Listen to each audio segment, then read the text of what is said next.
vous avez vos outils? Ouais, À la Sainte-Catherine, tout bois planté prend racine pour vérifier l'efficacité de ce dicton bien connu des jardiniers.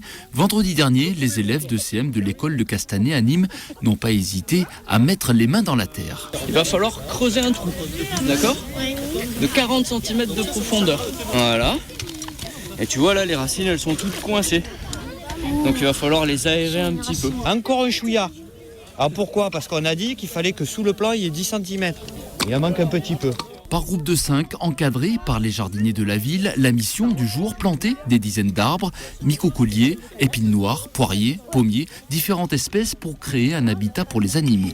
Tous ces arbres, en fait, sont des arbres essentiellement plantés pour la faune sauvage, de façon à ce que ce soit oiseaux, mammifères, petits mammifères, voire insectes, puissent venir à tout moment se trouver un refuge, un endroit pour nidifier, un endroit pour se reproduire, un endroit pour manger, un endroit pour se cacher des autres prédateurs, etc. Les arbres, on ne doit pas les mettre trop près les uns des autres, parce qu'autrement ils ne peuvent pas grandir. D'accord ? Il faut planter des arbres, sinon si ils sont tous détruits, ben il n'y en aura plus et il faut en replanter.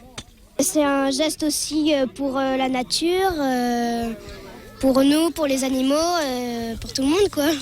Une initiative que l'on doit à la Fédération des chasseurs du Gard, mis en place il y a 8 ans. Cette opération est l'occasion pour eux de faire passer quelques messages. Par ce genre d'action pédagogique, je pense qu'on développe justement ce sentiment d'être des acteurs de la nature et de l'environnement, et non pas, comme certains voudraient nous faire passer, pour des destructeurs ou qui n'en ont rien à foutre de l'environnement dans lequel ils chassent. Voilà, c'est tout le contraire qu'on essaye du moins de prouver par ce genre d'action pédagogique. Les enfants devront attendre quelques années pour voir le fruit de leur travail. 10 ans environ seront nécessaires pour que cette haie naturelle atteigne sa taille adulte.